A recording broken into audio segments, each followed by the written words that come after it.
வணக்கம். இன்னைக்கு நாம ரொம்பவே விறுவிறுப்பான ஒரு அரசியல் அலசல தாக்க போறோம். நேரா விஷயத்துக்குள்ளே வந்துடுறேன். ஒரு நிமிஷம். 2026 தமிழ்நாடு சட்டமன்ற தேர்தல் முடிவுகள் வெளியாகிடுச்சுன்னு கற்பனை பண்ணிக்கோங்க. இதுவரைக்கும் இல்லாத அளவுக்கு ஒரு மாபெரும் அரசியல் திருப்பம் நடந்திருக்கு. அந்த த்ரில்லிங்கான கற்பனை சூழ்நிலையை வச்சு நம்ம இந்திய அரசியலமைப்பு சட்டம் எப்படி வேலை செய்யுதுன்னு ரொம்ப சுவாரஸ்யமா புரிஞ்சுக்க போறோம். என்ன, ரெடியா? 108 நம்ம கற்பனை சூழ்நிலையில நடிகர் விஜய் அவர்களின் தமிழக வெற்றிக் கழகம், அதாவது தவக ஜெயிச்சிருக்கக்கூடிய இடங்களோட எண்ணிக்கை தான் இந்த 108. ஒரு மிகப்பெரிய அலையில அந்த கட்சி 108 சீட்டுகளை ஜெயிச்சு தமிழ்நாட்டோட தனிப்பெரும் கட்சியா விஸ்வரூபம் எடுத்திருக்குன்னு வச்சுப்போம். இது உண்மையிலே ஒரு பிரம்மாண்டமான வெற்றி தான் இல்லைங்களா? ஆனா இந்த பிரம்மாண்டத்துக்கு பின்னாடி ஒரு மிகப்பெரிய சவால் வெயிட் பண்ணிக்கிட்டு இருக்கு. அது என்ன சவால்னு தெரியுமா? இங்கதான் விஷயமே இருக்கு. நம்ம தமிழ்நாட்டுல ஆட்சி அமைக்க தேவையான அந்த மேஜிக் நம்பர் 118. 108 இடங்களை ஜெயிச்சு அவங்க தனிப்பெரும் கட்சியா இருந்தாலும் அரசாங்கத்தை அமைக்க இன்னும் 10 எம்எல்ஏக்கள் குறைறாங்க.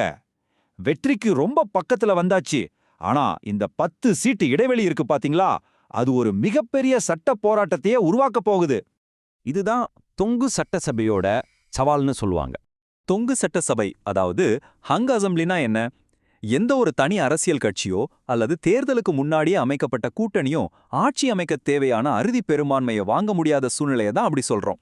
அந்த மேஜிக் நம்பரான 118 எந்த கட்சியும் தொடாதப்போ அரசியல் களத்துல ஒரு மிகப்பெரிய டென்ஷன் உருவாகும். இப்போ ஆட்சி அமைக்க யாருக்கு உரிமை இருக்கு, இப்படி மெஜாரிட்டியை நிரூபிக்க போறாங்க அப்படிங்கிற குழப்பம் வரும். நாம இப்போ பேசுற இந்த 10 சீட்டு குறைபாடு ஆட்சி அமைக்க நினைக்கிற கட்சிக்கு ரொம்பவே சிக்கலான ஒரு கணக்கு புதிரா மாறப்போகுது. இப்போ உங்க மைண்ட்ல ஒரு கேள்வி வரலாம். ஏன்பா, ஈஸியா வேற கட்சிகள்ல இருந்து ஒரு 10 எம்எல்ஏக்களை மட்டும் அவங்க பக்கம் இழுத்துக்கிட்டு வந்து அந்த 118 தொட்டுட்டு போக வேண்டியதானே அப்படின்னு நீங்க யோசிக்கலாம். வெளியில இருந்து பார்க்க இது ரொம்ப சுலபமான ஐடியா மாதிரி தெரியலாம். ஆனா நிஜத்துல இது அத்தனை ஈஸியா என்ன? ஏன்னா இங்கேதான் கட்சித்தாவல் தடைச்சட்டம் குறுக்கே நிக்குது. நீங்க நினைக்கிற அந்த சுலபமான தீர்வுக்கு குறுக்கே ஒரு இரும்புச் சுவர் மாதிரி நம்ம அரசியலமைப்பு சட்டம் நிக்குது. இந்திய அரசியலமைப்போட 10வது அட்டவணை இதை பத்தி ரொம்ப கண்டிப்பா பேசுதுங்க. அரசியல்வாதிகள் நினைச்ச நேரத்துல இப்படி கட்சி மாறுறதை தடுக்கிறதுக்காகவே உருவாக்கப்பட்ட சட்டம் இது. ஒரு எம்எல்ஏ தனிப்பட்ட முறையில ஒரு கட்சியிலிருந்து இன்னொரு கட்சிக்கு தாவினா அவர் மேல இந்த கட்சி தாவல் தடை சட்டம் பாயும். அதோட விளைவு அவரோட எம்எல்ஏ பதவியை உடனே பறிபோயிடும். அதனால 10 பேரை இப்படி தனித்தனியா கூட்டிட்டு வர்றது சட்டப்படி தற்கொலைக்கு சமம்னு சொல்லலாம். இப்போ நிலைமை இன்னும் விறுவிறுப்பாகுது பாருங்க. தனிப்பட்ட முறையில எம்எல்ஏக்கள் கட்சி மாறக்கூடாதுன்னு சட்டம் ஸ்ட்ரிக்டா தடுத்துடுச்சு. அப்போ வேற வழியே இல்லையா? எப்படி ஒரு முதலமைச்சர் வேட்பாளர் சட்டப்பூர்வமா தன்னோட பெரும்பான்மையை நிரூபிக்க முடியும்? இந்த கடுமையான சட்டத்தடையை தாண்டி எப்படிங்க ஆட்சி அமைக்க முடியும்? இதற்கான ஒரே வழி 3 2 பங்கு இணைப்பு மட்டும்தான். இந்த இடத்துல தான் அரசியலமைப்பு சட்டம் ஒரு சின்ன வழிய, அதாவது ஒரு லீகல் லூப் ஹோல அரசியல் கட்சிகளுக்கு விட்டு வச்சிருக்கு.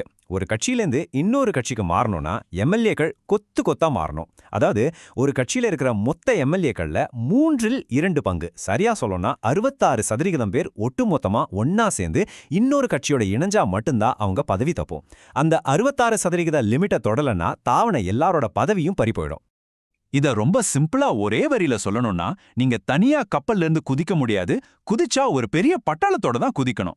ஒத்த ஆளோ 2 பேரோ தங்களோட சொந்த அரசியல் லாபத்துக்காக கட்சி மாறுறத சட்டம் ஏத்துக்காது. ஆனா ஒரு கட்சியில ஒரு மிகப்பெரிய பிளவு ஏற்பட்டு பெரும் பான்மையானவங்க வெளியேறினா அத சட்டம் ஒரு இணைப்பு, அதாவது மர்ஜர் அப்படின்னு ஏத்துக்குது. சரி, ஏதோ ஒரு வழியில கூட்டணி கட்சிகளோட ஆதரவோட ஒரு அரசாங்கத்தை அமைச்சிட்டாங்கன்னே வச்சுப்போம். இப்போ அடுத்த கட்டத்துக்கு போவோம். ஆட்சி அமைக்கிறது ஒரு சவால்னா அதை வெற்றிகரமா தினமும் நடத்துறது அதை விட பெரிய சவால். அரசாங்கம் தினமும் பல திட்டங்களை, மசோதாக்களை சட்டசபையில நிறைவேற்றணும். அதுக்கெல்லாம் தினமும் இந்த 118 எம்எல்ஏக்களும் ஆஜராகி இருக்கணுமா என்ன? இங்கதான் சாதாரண பெரும்பான்மைனா என்ன அப்படிங்கறத நம்ம தெரிஞ்சுக்கணும். சட்டமன்றத்துல தினசரி நடக்கிற விஷயங்களுக்கும் பொதுவான சட்டங்களை நிறைவேற்றவும் இந்த சாதாரண பெரும்பான்மை தான் பயன்படுத்தப்படுது. இதனோட கணக்கு ரொம்பவே சுலபங்க. ஒரு மசோதாவை பாஸ் பண்ண சட்டசபையில் இருக்கிற மொத்த உறுப்பினர்கள்ல பாதி பேர் தேவையில்லை. மாறாக அன்னைக்கு சட்டசபைக்கு வந்து ஓட்டு போடுறவங்கள பாதிக்கு மேல, அதாவது 50% + 1 ஓட்டு இருந்தா போதும்.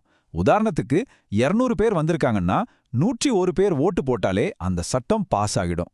சுருக்கமா சொல்லணும்னா, அன்னைக்கு யார் வேலைக்கு வராங்களோ அவங்கள வச்சுதான் கணக்கு. இதுல ஒரு சுவாரஸ்யமான விஷயம் என்ன தெரியுமா? எதிர்க்கட்சிகள் ஏதாவது ஒரு கோரிக்கையை முன் வச்சு சட்டசபையிலிருந்து வெளிநடப்பு செஞ்சா, அதாவது வாக் அவுட் பண்ணினா, அது ஆளுங்கட்சிக்கு இன்னும் வசதியா போயிடும். ஏன்னா அவங்க வெளியேறதுனால சபையில மொத்த எண்ணிக்கை கணிசமா குறையும். அப்போ தவிக கிட்ட இருக்கிற அந்த 108 எம்எல்ஏக்கள் மட்டுமே உட்காந்து ரொம்ப ஈஸியா அத்தனை பட்ஜெட்டையும் மசோதாக்களையும் பாஸ் பண்ணிட்டு போயிட்டே இருக்கலாம். சரி, அப்போ சிறப்பு பெரும்பான்மைனா என்ன?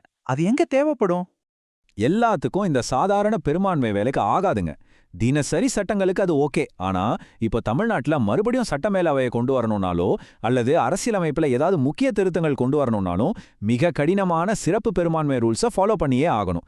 இது பெரிய அளவிலான சிஸ்டத்தையே மாத்தக்கூடிய சட்டங்களை கொண்டு வரும்போது காத்திருக்கிற ஒரு மிகப்பெரிய சவால். இந்த சிறப்பு பெரும்பான்மையோட கண்டிஷன்ஸ் ரொம்ப ரொம்ப ஸ்ட்ரிக்ட். கண்டிஷன், சட்டசபையோட மொத்த பலத்துல, அதாவது 234 இடங்கள்ல 50% மேலான ஆதரவு கன்ஃபார்மா இருக்கணும். 2வது கண்டிஷன், அன்னைக்கு ஓட்டு போட வந்திருக்கவங்கள 2/3 பங்கு எம்எல்ஏக்கள் அந்த சட்டத்துக்கு ஆதரவா ஓட்டு போடணும். இந்த கணக்குல கொஞ்சம் கூட தளர்வே கிடையாது, ரொம்ப துல்லியமா இருக்கணும். அதனாலதான் இது ஒரு கத்தியின் மேல் நடக்கும் பயணம்னு சொல்றோம். இந்த அத்தனை விஷயங்களையும் வச்சு பார்க்கும்போது தொங்கு சட்டசபையில ஒரு அரசாங்கத்தை நடத்துறது எவ்வளோ பெரிய நெருக்கடின்னு உங்களுக்கு புரிஞ்சிருக்கும். ஒரு தொங்கு சட்டசபையில வெறும் 108 சீட்டுகளை வச்சுக்கிட்டு ஒரு அரசு இயங்கும்போது எதிர்க்கட்சிகளின் ஆதரவு துளியும் இல்லாம அரசமைப்பு திருத்தங்களையோ அல்லது பெரிய சட்டங்களையோ கொண்டு வர்றது கணித ரீதியா சாத்தியமே இல்லாத ஒண்ணு. ஒவ்வொரு நாளும் ஒவ்வொரு மசோதாவை பாஸ் பண்றதும் பெரும் போராட்டமா தான் இருக்கும். இது சும்மா ஒரு அதிகார பயணம் இல்ல, மாறாக நிஜமாவே ஒரு கத்தியின் மேல் நடக்கும் பயணம். நாம இதுவரைக்கும் பேசின அத்தனை விஷயங்களையும் ஒரே வரியில நறுக்குன்னு சொல்லணும்னா, ஆட்சி அமைக்க கூட்டணி கட்சிகள் வேணும், ஆனா அதை தக்க வைக்க அரசியலமைப்பு சட்டங்களோட துணை வேணும். கூட்டணிகள் ஒரு முதலமைச்சரை உருவாக்கலாம், ஆனா அந்த அரசு 5 ஆண்டு காலம் எந்த ஆட்டமும் காணாம நிலைச்சு நிக்கணும்னா சட்ட நுணுக்கங்களும் அந்த எண்களின் பலமும் ரொம்ப ரொம்ப முக்கியம். இப்போ நாம ஒரு முக்கியமான கட்டத்துக்கு வந்திருக்கோம். 2026 சட்டமன்ற தேர்தலை நோக்கி தமிழ்நாடு பயணிக்கிற இந்த நேரத்துல மக்கள் ஒரு தெளிவான மெஜாரிட்டியை தரப்போறாங்களா, அல்லது அரசியல் அமைப்பு சட்ட நுணுக்கங்களை வச்சு அரசியல் கட்சிகள் ஆடுற ஒரு மாஸ்டர் கிளாஸ் செஸ் ஆட்டத்தை நம்ம பார்க்க போறோமா? இந்த அலசல் மூலமா தேர்தல் மற்றும் சட்டசபையோட இயக்கம் பத்தி உங்களுக்கு ஒரு தெளிவான புரிதல் கிடைச்சிருக்குன்னு நம்புறேன். இத பத்தி நீங்க என்ன நினைக்கிறீங்கன்னு சிந்தித்து பாருங்கள். மீண்டும் இது மாதிரி ஒரு சுவாரஸ்யமான அலசலோட உங்களை சந்திக்கிறேன்.